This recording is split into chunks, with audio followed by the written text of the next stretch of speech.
Good morning friends. आज हम कुछ क्वेश्चन कर रहे हैं क्लास 6 से रिलेटेड एरिया एंड पेरीमीटर के। तो स्टार्ट करते हैं। पहला हमारे पास कुछ क्वेश्चन मैंने यहाँ पे नोट किए हैं। फाइंड द पेरीमीटर, आपने पेरीमीटर निकालना है एंड एरिया, और एरिया निकालना है ऑफ ए रेक्टेंगल, एक रेक्टेंगल का, with the length and the breadth. मैं डायग्राम यहाँ पे बना रहा हूँ। सबसे पहले आपको ये पता होना चाहिए कि रेक्टेंगल होता क्या है। रेक्टेंगल के बारे में कैसे, तो रेक्टेंगल आपके एक ये इस टाइप की शेप होती है, ए बी सी डी। यहाँ पे इसकी जो लेंथ है लेंथ ऑफ रेक्टेंगल, यानी लेंथ जो दे रखी है वो आपके पास 8 सेंटीमीटर, यानी ये आपके पास 8 सेंटीमीटर होगी। अपोजिट साइड रेक्टेंगल में सेम होती हैं, तो ये भी आपकी 8 होगी। फिर लिखेंगे ब्रेथ ऑफ ए रेक्टेंगल, यहाँ पे इन्होंने बोला है 5 सेंटीमीटर, तो ये भी आपके पास 5 सेंटीमीटर होगी। सबसे पहले निकालेंगे हम पेरीमीटर। आपको पता होना चाहिए पेरीमीटर होता क्या है। पेरीमीटर कोई भी जो शेप होती है उसकी चारों ओर की बाहर की जो डिस्टेंस होती है, जैसे यहाँ से हम ए से चलना स्टार्ट करें, ए से बी, बी से सी, सी से डी, डी से वापस ए, उसी पॉइंट पे आने के बाद जितनी डिस्टेंस कवर होती है वो उसका पेरीमीटर होता है। पेरीमीटर ऑफ ए रेक्टेंगल होता है 2 इंटू एल प्लस बी। तो यहाँ पे हम इसको यूज़ करेंगे। 2 इंटू एल होती है लेंथ, यानी आपके पास 8 है, प्लस बी होती है ब्रेथ, यानी 5 है। तो यहाँ से आपके पास आएगा 2 मल्टीप्लाई 13, यानी 26 सेंटीमीटर है, तो सेंटीमीटर। नेक्स्ट हमारे पास पूछा है एरिया, तो हम एरिया निकालेंगे। एरिया का जो फार्मूला होता है वो होता है लेंथ मल्टीप्लाई ब्रेथ। एरिया होता है ये पार्ट जिसने जितनी मतलब एरिया इसने कवर कर रखे है, जितनी जगह इसके पास है वो एरिया होता है। तो एरिया के लिए फार्मूला होता है लेंथ मल्टीप्लाई ब्रेथ। लेंथ आपके पास है 8, ब्रेथ रहेगी 5, दोनों की मल्टीप्लाई 40 सेंटीमीटर स्क्वायर। ध्यान रखना हमेशा एरिया की जो यूनिट होती है वो सेंटीमीटर है या सेंटीमीटर स्क्वायर आएगी, मीटर हो तो मीटर स्क्वायर आएगी। नेक्स्ट है find the perimeter and area, same process है। ऑफ ए स्क्वायर, अब की बार रेक्टेंगल की बजाय यहाँ पे स्क्वायर बोल दिया। स्क्वायर एक ऐसी शेप होती है जिसमें लेंथ और ब्रेथ, एक स्पेशल टाइप की रेक्टेंगल होती है ये, और इसके अंदर लेंथ और ब्रेथ हमेशा सेम होते हैं। तो सेम होते हैं, तो ये भी आपके 8 सेंटीमीटर, ये भी 8 सेंटीमीटर, ये भी 8 सेंटीमीटर और ये भी 8 सेंटीमीटर। तो साइड यहाँ पे गिवन है, तो हम निकालेंगे पेरीमीटर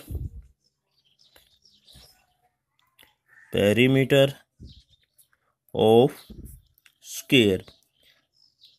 फार्मूला आपको याद ना हो तो शेप से भी आप निकाल सकते हैं। जैसे हमारे पास 4 साइड हैं, तो 4 मल्टीप्लाई साइड, 4 मल्टीप्लाई साइड यानी 4 मल्टीप्लाई 8, 32 सेंटीमीटर। फिर बात आती है एरिया की। एरिया हमारे पास एरिया ऑफ ए जो स्क्वायर, रेक्टेंगल से ही पता कर सकते हैं। इसमें लेंथ और ब्रेथ की मल्टीप्लाई की है, यहाँ पे साइड दोनों सेम है, तो साइड मल्टीप्लाई साइड भी कर सकते हैं इसको, साइड मल्टीप्लाई साइड। तो यहाँ से आपके पास आएगा 8 मल्टीप्लाई 8, यानी 64 सेंटीमीटर स्क्वायर। सेंटीमीटर स्क्वायर क्यों आया? क्योंकि एक बार सेंटीमीटर यहाँ पे था, एक बार सेंटीमीटर यहाँ पे, तो सेंटीमीटर की पावर 2। नेक्स्ट है find the side of square whose area is 36। तो यहाँ से आपके पास एरिया गिवन है, area of a square, area of square 36 centimetre square. हमें निकालनी है साइड। साइड निकालने के लिए इसको आपको स्क्वायर रूट आता है तो दी बेस्ट, यदि नहीं आता है तो एक बहुत ही आसान मेथड हमको करवा रहे हैं, फैक्टराइजेशन मेथड से। 36 का फैक्टर करें, जैसे स्टार्टिंग में 2 से डिवाइड किया 18, फिर 2 से डिवाइड किया 9, फिर 3 से डिवाइड किया 3, फिर 3 से डिवाइड किया 3, यानी आपके पास फैक्टर आ गए 2 मल्टीप्लाई 2, 3 मल्टीप्लाई 3। इन दोनों का एक दो का एक पेयर बनाए, यहाँ से 2, यहाँ से 3, यानी इसका 6।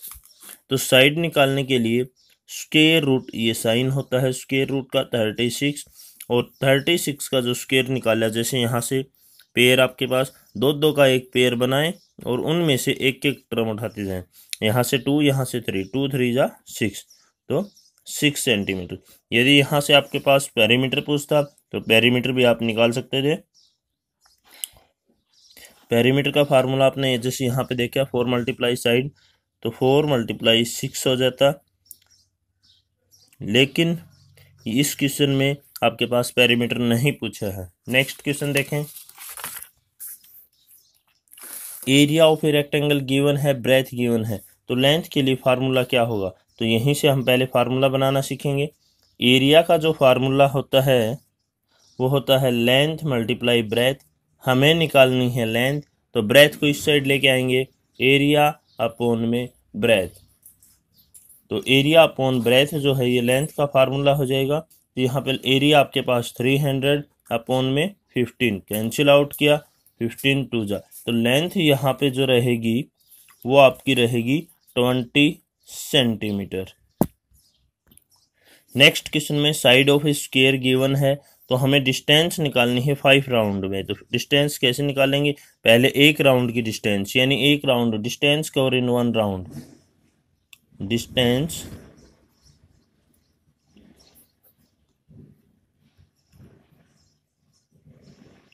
Cover in 1 round. एक राउंड में डिस्टेंस कवर करना यानी इसका पेरीमीटर होगा, इसको आप पेरीमीटर भी बोल सकते हैं। तो यहाँ पे आपके पास आएगा 4 मल्टीप्लाई साइड, यानी 4 मल्टीप्लाई साइड 400, 400 आपके पास एक राउंड में डिस्टेंस कवर हो जाएगी। फिर पूछा डिस्टेंस कितने राउंड में? Distance cover in 5 round. और अब की बार कितने हैं राउंड? 5, तो एक राउंड को यहाँ से 5 से मल्टीप्लाई कर देंगे। डिस्टेंस कवर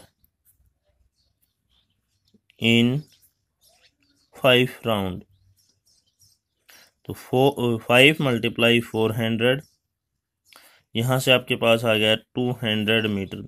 यदि आपने इसे कन्वर्ट करना है किलोमीटर में तो 200 को डिवाइड कर देंगे, सॉरी 2000, तो यहाँ से आपके पास डिवाइड कर देंगे 1000 से, कैंसिल 0, तो आपके पास आ जाएगा 2 किलोमीटर। नेक्स्ट क्वेश्चन में आपके पास पेरीमीटर गिवन है रेगुलर हेक्सागोन। रेगुलर का मीनिंग होता है कि जो साइड दी गई हैं वो सभी इक्वल हैं। हेक्सागोन का मतलब उसमें जो पॉलीगन है आपके पास उसमें 6 साइड हैं, यानी रेगुलर हेक्सागोन की आपको शेप जो दिखाई देगी वो ऐसी कुछ आएगी, यानी ये सभी साइडें आपकी इक्वल हैं। तो साइड के लिए 6 साइड होती हैं, तो पेरीमीटर अपॉन में 6, तो पेरीमीटर है 54 अपॉन में 6, यानी आपके पास 9 सेंटीमीटर। नेक्स्ट क्वेश्चन देखते हैं। सेंटीमीटर को आपने मीटर में कन्वर्ट करते हैं तो 10 आता है, लेकिन यहाँ पे स्क्वायर है तो इसको 2 बार करते हैं, 10 मल्टीप्लाई 10, आपके पास 100 आ जाएगा। Side of a rhombus, rhombus क्या होता है? एक ही स्क्वायर से ही रिलेटेड है। स्क्वायर में एंगल 90 डिग्री होता है, लेकिन रोम्बस में एंगल 90 डिग्री नहीं होता। इसकी शेप ऐसे कुछ होती है, ध्यान से देखें, ये ऐसी शेप होती है रोम्बस में। इसकी भी चारों साइड आपको बराबर नजर आएंगी, बराबर होती हैं। तो पेरीमीटर निकालेंगे तो 4 मल्टीप्लाई साइड, यानी 40 सेंटीमीटर। ये आपके कुछ क्वेश्चन थे। आशा है कि आपको समझ में आ चुके होंगे। यदि नहीं समझ में आए हैं तो आप हमें कमेंट करके दोबारा पूछ सकते हैं, और आपने हमारे चैनल को सब्सक्राइब नहीं किया है तो प्लीज़ सब्सक्राइब करें। Thank you.